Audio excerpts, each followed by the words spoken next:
So, hey, difference maker. I am coming to you from my bedroom because I was too lazy to set up my office today. And instead of sitting on my floor in the closet, I decided to just sit on the floor with my chair in the background. It's a little prettier background, I guess, than my clothes. But today I wanted to tell you a story about my trip to Costco with my son and what it made me realize about why I like using human design with the Enneagram so much. So if you are an Enneagram fan and a human design fan, and heck, a Costco fan too, stick around and find out what all of these have in common.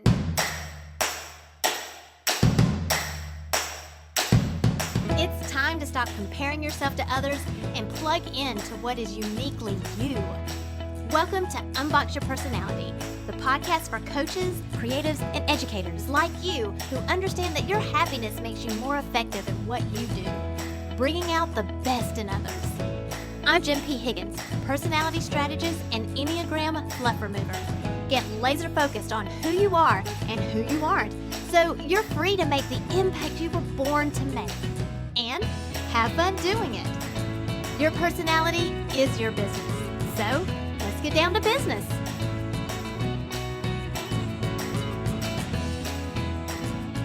So my younger son, he's a senior in high school and he's going to college next year. Sad, sad. It's a true empty nest situation going on over here. But he needed a laptop for his degree for next year. And it's kind of a graduation gift, so we decided to go to Costco and purchase a laptop. Well, you can't go to Costco and just buy one thing, right? And I did have stuff on our grocery list. I'm not normally the grocery shopper. I'm very fortunate in that. My husband knows that if he sends me to go get groceries, we will get more than what's on the list. He is great at sticking to lists. So I grab a few items. We get the laptop. It was actually a very quick trip. But if you've ever gone to Costco, you know the line situation. The lines are long. At Christmas, it's crazy, but it's not Christmas time. But it's because the carts are so ginormous and people just load those things up. And then they're so big, it makes you feel like the line is really, really long. They're kind of hard to move and just everything feels slow going. But surely but steady, you're going to get to the checkout if you stay in line. So here we are standing in line with just a little receipt, a claim ticket for his laptop, and a bag of tilapia and a loaf of bread. So I had 3 items standing in a line with all these ginormous carts that were waiting to get checked out. It was going to take a while. But then a lady taps me on the shoulder and she goes, "I can get you over here." And I'm like, yay, thank goodness. And this really made me think about human design and what it means to have defined centers versus open centers. So if you have gone to go check out your human design, I've got a great guide to help you do that. Just click the link in the show notes. But once you get your body graph, you'll notice that some of the energy centers on your body graph are colored in and some of them are not. And what I'm finding is my clients are immediately going, "Oh, this is totally me. This is so me." And they kind of dismiss the open centers. But really, the open centers are the ones that we ought to focus on. So if you have a center on your body graph that is colored in, that means it is a defined center. That means the energy that flows through that center is pretty reliable. It's pretty fixed. The energy that flows through the channels and the gates of that center that you can pretty much bank on, it's going to serve you in a very consistent manner. But just like those lines at Costco, I could stay in a line and I know that eventually I'm going to check out, right? But that flow of energy can be pretty slow at times. And sometimes when we are working out of alignment, maybe we're jumping lines or jumping channels and end up getting in a slower channel and like, oh my gosh, I should have just stayed in that other line. Have you ever done that? Especially at Christmas time when you're like, oh, which line should I go in? But when you're standing in line, it just doesn't depend on how many items the person has in their cart in front of you, because maybe they have a few items, but one requires a lot more customer service. Or maybe you get in a line with people who have fewer items, but the cashier is slower. There's different factors that go into how fast the line flow is at Costco.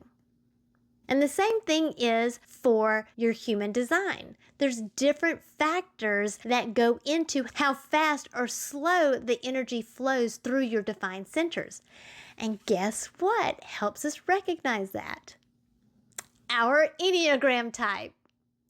You know that we have certain Enneagram types that are slow-paced and certain Enneagrams that are fast-paced. And then we have those Enneagram types that are compliant-paced. That sometimes they're fast and sometimes they're slow. It just depends on who they are with at the time.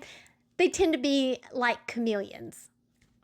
But the point I really want to drive home today are your open centers. And you can lump in open channels and open gates in that category too, because these are the ones that we tend to ignore because we're like, oh, those aren't us. That's not me. But these are the areas of your human design that need protection because they are the most vulnerable to outside conditioning. So if we're going with our Costco analogy here, I kind of see it like that lady tapping me on my shoulder. She's like, hey, come to this checkout. It's open. And I'm like, oh, that's going to make the energy flow a lot faster if I go to an open lane, right? And an open lane that doesn't have a long line that I have to wait in. And look at it from the point of view of Costco as far as their efficiency goes. The more lines they have going at the same time, the faster they can check people out. So here are the things I want you to pay attention to. First, you really need to look at the open centers of your human design. By open, I mean there is no color, the channel is white, the gate is white, or the center is white on your body graph. These are the areas of your human design personality that need more robust systems that are going to be as reliable as your defined centers. And secondly, look at your Enneagram type's pay style. Actually, look at all of the 9 acknowledgement languages, and it will really help you build a system that's going to be more realistic for your personality. Because we're all about working with your personality and not against it. The more robust and reliable systems that you can establish that work with your personality, the more energy flow you're going to have. Just like those people flying through the lines at the checkout and not having to wait in one long line, there are more lanes that are open for that energy to flow through.